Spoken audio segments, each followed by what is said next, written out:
السلام عليكم ورحمة الله تعالى وبركاته. نحمده ونصلي على رسوله الكريم. أما بعد فأعوذ بالله من الشيطان الرجيم. بسم الله الرحمن الرحيم. قال الله سبحانه وتعالى في القرآن المجيد والفرقان الحميد. أعوذ بالله من الشيطان الرجيم. بسم الله الرحمن الرحيم. وأقيموا الصلاة وآتوا الزكاة واركعوا مع الراكعين. صدق الله العلي العظيم وصدق رسول النبي الأمين المتين الكريم ونحن على ذلك من الشاهدين الشاكرين. الحمد لله رب العالمين. প্রিয় মুসলমান, আলহামদুলিল্লাহ, যেই মহান রব্বুল আলামিন আমাদের সকলকে এই পবিত্র স্থানে বসার তৌফিক দান করেছেন, সমস্ত সৃষ্টি জগতের সেরা সৃষ্টি মানব সম্প্রদায়ের মধ্যে আমাদেরকে সৃষ্টি করেছেন, সেই প্রভুর দরবারে সকলে মিলে একবার শুকরানা আদায় করে বলি আলহামদুলিল্লাহি রাব্বিল আলামিন। তারপরে পরে আমিনার লাল মরুর দুলাল জনাবে আহমদ মুজতবা মুহাম্মদ মুস্তাফা সাল্লাল্লাহু তাআলা আলাইহি ওয়াসাল্লাম, যিনাকে কেন্দ্র করে আল্লাহ সুবহানাহু ওয়া তাআলা এই কুল কায়নাতকে সৃষ্টি করেছেন, যিনাকে কেন্দ্র করে আল্লাহ সুবহানাহু ওয়া তাআলা আমাদের সকলকেই সৃষ্টি করেছেন, সেই মহা নবী সাল্লাল্লাহু তাআলা আলাইহি ওয়াসাল্লামের দরবারে একবার সকলে দরুদ নজরান পেশ করে বলি আল্লাহুম্মা সাল্লি আলা মুহাম্মদ আল্লাহুম্মা সাল্লি আলাইহি ওয়াসাল্লিম। আলহামদুলিল্লাহ, আমরা বিগত বেশ কিছু সপ্তাহ থেকে নামাজের মধ্যে যে সমস্ত আহকাম রয়েছে, শারাঈদ হয়ে গেল, ফারাইজ হয়ে গেল, এই সমস্ত কিছু আমরা আলোচনা করতেছি। আলহামদুলিল্লাহ, আমরা যে সমস্ত শারাঈদ ছিল নামাজের মধ্যে সেই সমস্ত কিছু আমরা কিন্তু আলোচনা করে ফেলেছি। এবার আমরা নামাজের মধ্যে যে সকল ফারাইজ রয়েছে অর্থাৎ ফরজ রয়েছে সেই সমস্ত জিনিসের আলোচনা করতে শুরু করেছি। সকলেই জানি নামাজের মধ্যে মোট 6টি ফরজ রয়েছে। সেগুলি হচ্ছে কি কি? যেরকম কিয়াম অর্থাৎ দণ্ডায়মান হওয়া, তারপরে কেরাত করা, রুকু করা, সুজুদ করা, কাদায় আখির অর্থাৎ শেষ বৈঠক করা, তারপর হচ্ছে নামাজ ভঙ্গ করা বা নামাজ থেকে বের হওয়া। তো নামাজের ফরজগুলির মধ্যে থেকে আমরা 2টি ফরজ কিন্তু অলরেডি এখান থেকে আলোচনা করে ফেলেছি। এক হচ্ছে কিয়াম করা অর্থাৎ দণ্ডায়মান হওয়া, দ্বিতীয় হচ্ছে কেরাত করা অর্থাৎ নামাজের মধ্যে কোরআন শরীফ থেকে কিছু অংশ তিলাওয়াত করা। তো ইনশাআল্লাহ তাআলা আজকে আমরা তার তৃতীয় ফরজ অর্থাৎ রুকু সম্পর্কিত আলোচনা করব। তো আল্লাহ সুবহানাহু ওয়া তাআলা এই রুকু সম্পর্কে কোরআন শরীফের মধ্যে বলতেছেন যে ওয়াকিমুস সালাতা ওয়া আতুজ যাকাতা ওয়ারকাউ মা'আর রাকিঈন। যে ওয়াকিমুস সালাতা, তোমরা নামাজ কায়েম করো, ওয়া আতুজ যাকাতা, আর তোমরা যাকাত প্রদান করো, আর ওয়ারকাউ মা'আর রাকিঈন, আর তোমরা রুকুকারীদের সঙ্গে রুকু করো। আল্লাহ সুবহানাহু ওয়া তাআলা কোরআন শরীফের মধ্যে বলতেছেন যে তোমরা রুকুকারীদের সঙ্গে রুকু আদায় করো। তো রুকু আমরা কিভাবে আদায় করব? নামাজের মধ্যে যে একটি ফরজ রয়েছে রুকু, সেই বিষয়ে আমাদের ধারণা থাকা উচিত যে আমরা কিভাবে সেটা আদায় করব। সেই বিষয়ে ইনশাআল্লাহ তাআলা আজকে তার সমস্ত মাসলা মাসাইল আমরা আলোচনা করব। তো হাদিস শরীফের মধ্যে বলতেছে, হযরত আবু মাসউদ আনসারী রাদিয়াল্লাহু তাআলা আনহু থেকে বর্ণিত, তিনি বলেন যে আপনার নবী সাল্লাল্লাহু তাআলা আলাইহি ওয়াসাল্লাম ইরশাদ করেন যে তোমার আমার নামাজ ততক্ষণ পর্যন্ত পরিপূর্ণ হবে না যতক্ষণ না তুমি রুকুতে ও সিজদাতে তোমার পিঠকে সোজা করো। অতএব আমি যে নামাজ আদায় করতেছি আর নামাজের মধ্যে যে রুকু আর সুজুদ করতেছি, সেগুলো মধ্যে যে আমাদের যে পিঠ রয়েছে, আমাদের যে মেরুদণ্ড রয়েছে, সেটিকে সোজা করতে হবে, নবী বলতেছে হাদিসের মধ্যে। কিন্তু আমাদের মধ্যে যে রুকু দেখা যায়, অধিকাংশ রুকুর মধ্যে আমরা কি করি না? আমাদের পিঠকে সোজা করি না। তো মাসআলা বলতেছে, নবী আমার যখন রুকু করতেন তিনার পিঠ ও মাথা ও কোমর, এই তিনটি জিনিসকে এতটাই সোজাভাবে রাখতেন যে তিনার পিঠ মুবারকের উপর যদি 1-2 ফোঁটা জল দিয়ে দেওয়া হতো, পানি দিয়ে দেওয়া হতো, সেই জল সেখানেই থমকে দাঁড়াতো। সেই জল সেখান থেকে কোথাও প্রবাহিত হয়ে যেত না, কেননা তিনার পিঠ সেইভাবেই সমতল ছিল, সেরূপ সোজা ছিল। তো রুকু করার সঠিক নিয়ম হচ্ছে যে তোমার পিঠ, মাথা ও কোমর, এই তিনটে জিনিস যেন সোজা হয়ে থাকে। তো রুকুর মধ্যে বেশ কিছু সুন্নাত রয়েছে। সুন্নাত মানে কি?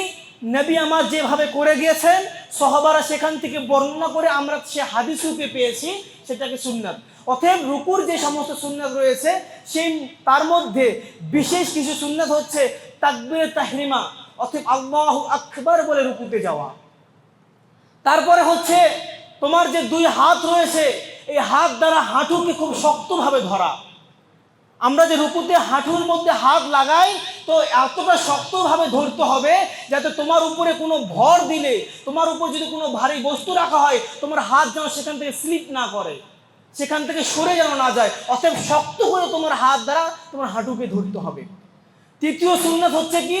তোমার হাতের আঙুলগুলোকে ফাঁক ফাঁক করে ছড়িয়ে রাখা, সেগুলো যেন জোর হয়ে না থাকে, সেগুলো যেন ফাঁকা ফাঁকা হয়ে ছড়িয়ে থাকে, আর হাত যেন হাঁটুর উপরে থাকে। চতুর্থ হচ্ছে কি? তোমার হাত কুনুই আর হাতের বাজু রুকুর সময় যেন সেগুলো সোজা হয়ে থাকে। আমরা যখন রুকুর সময় রুকুর অবস্থায় থাকবো, সেই সময় আমাদের হাতের কুনুই যেন বেঁকে না থাকে, আমাদের হাতের কুনুই যেন সোজা হয়ে থাকে। তারপরে রয়েছে যে আমাদের যে জোড় পা সঙ্গে আমাদের হাঁটু ও কোমর, সেটাও যেন লম্বা সোজা হয়ে থাকে, হাঁটুর মধ্যে যেন কোনো প্রকার ভাঁজ না পড়ে। এগুলো হচ্ছে রুকুর একটি সুন্নাত। তারপরে রয়েছে যে রুকুতে আমরা সুবহান রাব্বিয়াল আযীম যে পাঠ করি, সেটা রুকুতে 3 বার পাঠ করা সুন্নাত। কিছু কিছু হাদিসে রয়েছে সেটা 3 বার বা 5 বার বা 7 বার, অর্থাৎ বেজোড় বার পাঠ করা হচ্ছে সুন্নাত। তো এই প্রসঙ্গে একটি হাদিস রয়েছে, হযরত আয়েশা বিবি রাদিয়াল্লাহু তাআলা আনহা বর্ণনা করেন যে নবী সাল্লাল্লাহু তাআলা আলাইহি ওয়াসাল্লাম রুকুর মধ্যে সুবহান রাব্বিয়াল আযীম তো পাঠ করতেনই, কিন্তু কিছু কিছু ক্ষেত্রে তিনি সুবহুন কুদ্দুসুন রব্বুল মালাইকাতি ওয়ার রূহ, এই তাসবিহটিও পাঠ করতেন। কি তাসবিহ? সুবহুন কুদ্দুসুন রব্বুল মালাইকাতি ওয়ার রূহ, এই তাসবিহটিও তিনি কখনো কখনো রুকুর মধ্যে ও সিজদার মধ্যে পাঠ করতেন। তো এই প্রসঙ্গে আরেকটি হাদিস রয়েছে হযরত আবু হুরায়রা রাদিয়াল্লাহু তাআলা আনহু থেকে বর্ণিত। তিনি বলেন যে নবী সাল্লাল্লাহু তাআলা আলাইহি ওয়াসাল্লাম যখন নামাজের মধ্যে রুকু ও সুজুদ করতেন, তখন তিনি সুবহান রাব্বিয়াল আযীম রুকুতে পাঠ করতেন ও সিজদায় গিয়ে সুবহান রাব্বিয়াল আলা তিলাওয়াত পাঠ করতেন। তো আমরা এই বিষয়ে একটি প্রকাশ্য মাসআলা পাই যে রুকুর মধ্যে সুবহান রাব্বিয়াল আযীম পাঠ করা ও সিজদার মধ্যে সুবহান রাব্বিয়াল আলা পাঠ করতে হবে এই তাসবিহ 3 বার হোক, 5 বার হোক বা 7 বার হোক, বেজোড় বার করে।